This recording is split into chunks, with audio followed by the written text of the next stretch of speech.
लाहौर में भगत सिंह का trial court किस कमरे में हुआ? इसी कमरे में अदालत लगी थी। बरतानवी राज के खिलाफ इनकलाबी सोच की वो कहानी जिसने भगत सिंह को कौमी हीरो बनाया। जब सरदार भगत सिंह तहरीकें चलाता था, खबरी होते थे, छुप के देखा करते थे।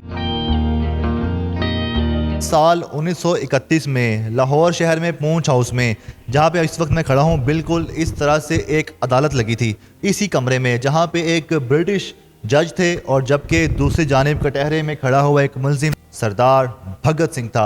इनकलाब जिंदाबाद का नारा लगाने वाला सरदार भगत सिंह, जिसको एक पुलिस को अब हथकड़ियाँ लगा के साथ लेके खड़ी है। यहाँ पे नाज़रीन, सरदार भगत सिंह का जिस तरह से ट्रायल हुआ था उसके मनाजर को महफूज रखने के लिए एक ऐसा रेप्लिका कोर्ट रूम तहलील किया गया, जो कि हकीकतन यहाँ पे कोर्ट रूम हुआ करता था। जबकि आप देख सकते हैं ये जज साहब का एक अहाता है और उसके अलावा दूसरी तरफ एक और भी कटहरा मौजूद है, जहाँ पे गवाहों को पेश किया जाता है, या फिर जो ऑपोजिट साइड होती है वो यहाँ पे खड़े होकर अपने रिमार्क्स देते हैं। यहाँ पे वकला हजरात उस वक्त खड़े थे जिन्होंने जज साहब के आगे दलीलें दी और बताया कि ये जो सरदार भगत सिंह है ये वाकई उस केस में मुलविस है जिसके लिए यहाँ पे अदालत लगाई जा रही है। और ये अदालत इस जगह पे क्यों लगाई गई थी ये भी आपको बताते हैं। आपको लेके चलते हैं कि इसी पूंछ हाउस में एक म्यूजियम भी बनाया गया सरदार भगत सिंह के बारे में, आपको मजीद भी बताते हैं।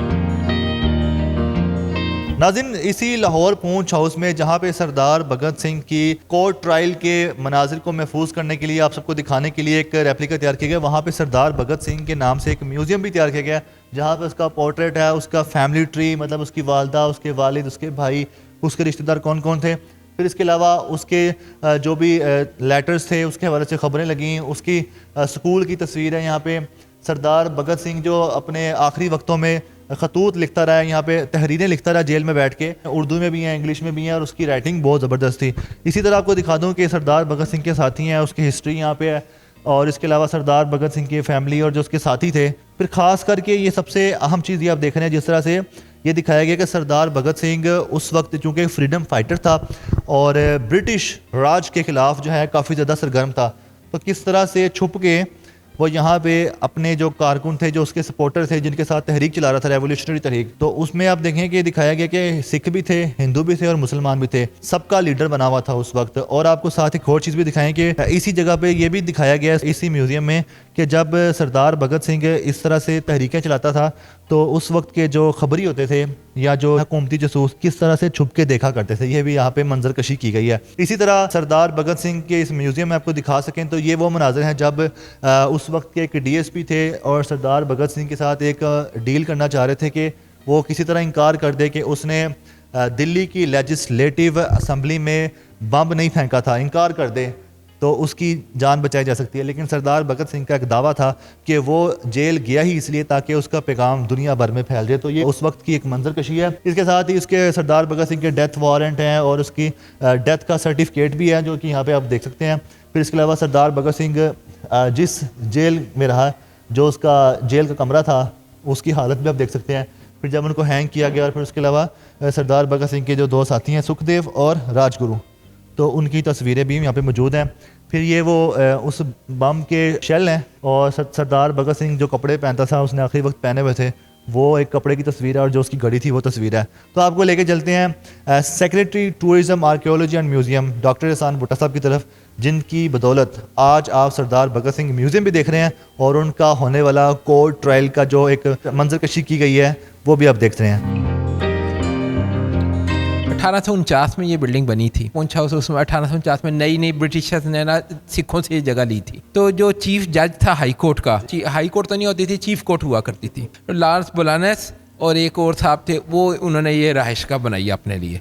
अब बनाई किसने? सर हेनरी लॉरेंस ने। लॉरेंस गार्डन आपने नाम सुना है, वही सर हेनरी लॉरेंस जो स्कॉटिश था, उसने वो भी बनाया और उसने ये बिल्डिंग बनाई कि जज साहिबान यहाँ पे रहा करेंगे। सबसे जो इम्पोर्टेंस जहाँ पे आज मैं खड़ा हूँ कि 1930 में 31 कह लीजिए, मार्च का महीना ही था, तो भगत सिंह जो थे वो आपको पता है जिन्होंने बम फेंका, उन पर केस हुआ असेंबली में। फ्रीडम फाइटर, सिखों के बहुत बड़े वो फ्रीडम फाइटर थे। उन्होंने एज ए नेशन के ब्रिटिशर्स यहाँ से हमारी जगह मुल्क छोड़ दें।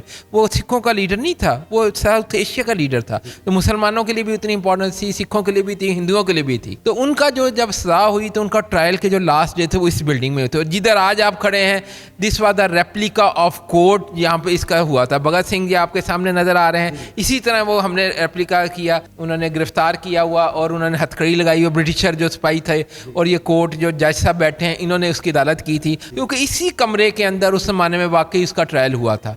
तो हमने कोशिश की कि यार वो 1931 के ज़माने में वापस लेके आया जाए।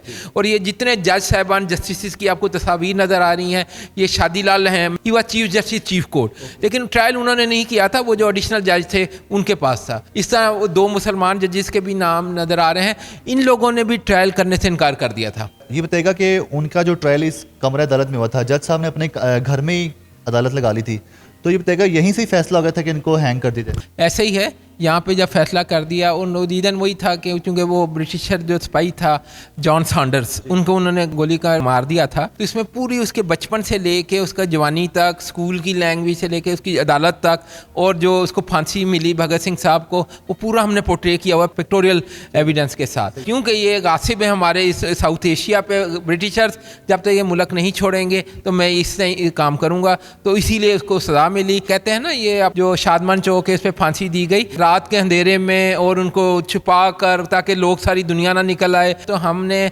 सोचा कि यार ये सिख नहीं है, ये पूरे साउथ एशिया का हीरो है, हम का भी उतना ही हीरो है, हमारे मुसलमानों का, पाकिस्तानियों का। डैट इज़ द रीज़न हमने ना सिर्फ ये रेप्लिका ऑफ कोर्ट बनाया, बल्कि आपको गैलरी में दिखाता हूँ, और सबसे बढ़ के ये पुंछ हाउस जो है, जिसको रिस्टोर किया 1849 की बिल्डिंग को, ताकि दुनिया को दिखा सकें कि लिविंग नेशन ही वो होती हैं जो ना सिर्फ अपनी हिस्ट्री, अपना कल्चर, अपने हीरोज़ और अपनी हेरिटेज की ना सिर्फ हिफाजत करें, प्रोटेक्ट करें, प्रिजर्व करें, बल्कि दुनिया के सामने प्रमोट भी करें अपनी नस्लों के लिए। सर, यहाँ पे इस बिल्डिंग में जो ब्रिटिश कॉलोनियल आर्च हैं, क्या पहले भी इस तरह थे या इसको दोबारा से रीडिज़ाइन किया गया? फिर यहाँ पे जो कोर्ट रूम में रखे गए हैं, जितना भी ये कटहरा है और जो जज साहब का जो टेबल होता है, जो उनका स्टेज होता है, तो ये सारा यहीं से बनवाया गया स्पेशल? ये अब आपको जो दरवाजे नज़र आ रहे हैं या इसके इर्द गिर्द जो काम नज़र आ रहा है ना, ये ओरिजिनल 1849 का है।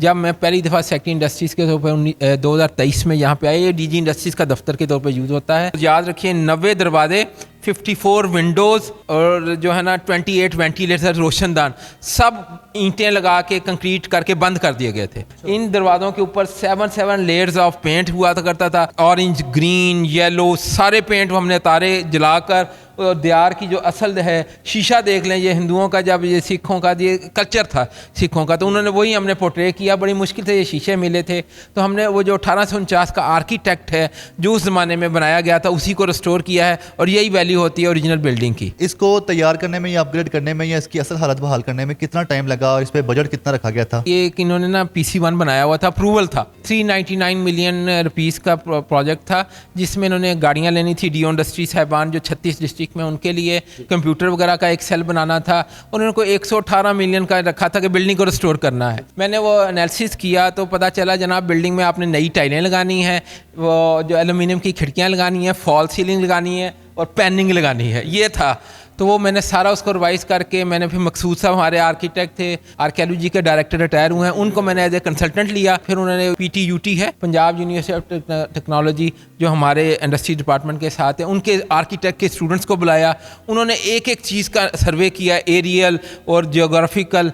फिर उधर से पता चला कि 90 दरवाजे बंद हैं, 54 खिड़कियां बंद हैं, 28 वेंटिलेटर बंद हैं। वो हमने डिज़ाइन किया, प्लानिंग की, और फिर एग्जीक्यूट किया। ये काम शुरू हमने किया था अप्रैल 2023 में। जो प्लानिंग वाला सिलसिला था वो हमें 3 महीने लग गए। उसके बाद मैंने पूरा रिवाइज किया PC1, वही 399 मिलियन ही है, लेकिन हमने उसको जो सारी फालतू चीज़ें थी वो ख़त्म करके हमने उसमें किया। हमें 1.5 साल लगा। दिसंबर 2024 में, हाँ इसमें इंपॉर्टेंट चीज़ है, चीफ मिनिस्टर साहबा भी आई थी। इतनी ऊँची छतें बनाने की, इतनी रोशनदान रखने के लोवर्स लगाए हुए हैं ताकि सूरज की रोशनी डायरेक्ट अंदर ना आए, और हीट जो है ना, ये सारा आप देख रहे हैं, ये कंकर लाइम है, इट इज़ नॉट प्लास्टर, यानी कि ये सीमेंट कंक्रीट का प्लास्टर नहीं यूज़ किया हुआ। कंकर लाइम जो होता है चूना और माश की दाल, और इसको मिक्स करके, जो चूना कसूर से आता है उसको मिक्स करके किया गया। इसका 2 फ़ायदे हैं, एक जो गर्मी ये बर्दाश्त करता है, अंदर जज़ब कर लेता है, तो धूप गर्म नहीं लगता, नंबर 1। नंबर 2, आपको हर साल इसको पेंट करने की ज़रूरत नहीं है, जो सफ़ेदी या पेंट का खर्चा होता है वो भी नहीं है। नंबर 3, आपके सामने ये जिस तरह का मौजूद है, ये आपको एक अच्छा ब्यूटिफिकेशन का भी देता है और एक वो कंकर का ओरिजिनलिटी का भी कंसेप्ट देता है। जब से सरदार भगत सिंह के ट्रायल का कोर्ट रूम है उसको दोबारा से बनाया गया, दिखाया गया पब्लिक को, तब से टूरिज्म कितनी बढ़ गई है और टूरिस्ट कितने आ रहे हैं, और क्या आम पब्लिक आ सकती है? उसके लिए कोई फीस, कोई टिकट तो नहीं? ये देखें, जब हमने, मेरा तो मकसद ये था एजुकेशनल पर्पजेज़, और दुनिया आके अपनी नस्ल को देखे। आपने जो काम है, हीरोज़ ने जिन्होंने काम किया है, ये जज साहिबान, सर शादीलाल का नाम किसी को नहीं पता था, भगत सिंह का हमारी नस्ल को नहीं पता था। हमने कोई टिकट नहीं रखी। अप्रैल में बैसाखी आई, सिख जो आए थे 3500 सिखों ने इस जगह का विजिट किया है। इंडिया टुडे, हिंदुस्तान टाइम, जो उनके बेस्ट अखबार है, उनकी मेन सफ़े के ऊपर लिखा है कि पंजाब गवर्नमेंट ने भगत सिंह गैलरी लाहौर के अंदर खोल दी है, जिससे हमारी नेकनामी हुई और सॉफ्ट इमेज बाहर गया है। और तमाम कनाडा, यूएसए और यूके के सिख जो हैं वो यहाँ विजिट करते हैं। नवंबर के महीने में जब बाबा गुरु नानक साहब की बर्थडे थी तो 2100 सिखों ने यहाँ पे विजिट किया है। ये सिर्फ वो सिख ही विजिट नहीं करते, हमारे लोकल जो है, हमारी TDCP जो हमारी बस है, sight seeing double decker bus, उसका हमने ना MOU साइन कराया हुआ DG इंडस्ट्री के साथ। हफ्ता और इतवार को तमाम टूरिस्ट को, फैमिलीज़ को लेके आते हैं, वो इन्जॉय भी करते हैं और ये देखते हैं, अपनी तारीख भी देखते हैं और दुनिया को बताते हैं कि यार किस तरीके से, अगर पैसे ना भी हों और सोर्सेज ना भी हों, अगर आपकी नीयत ठीक हो तो आप अपनी जो है हिस्ट्री को प्रिजर्व कर सकते हैं।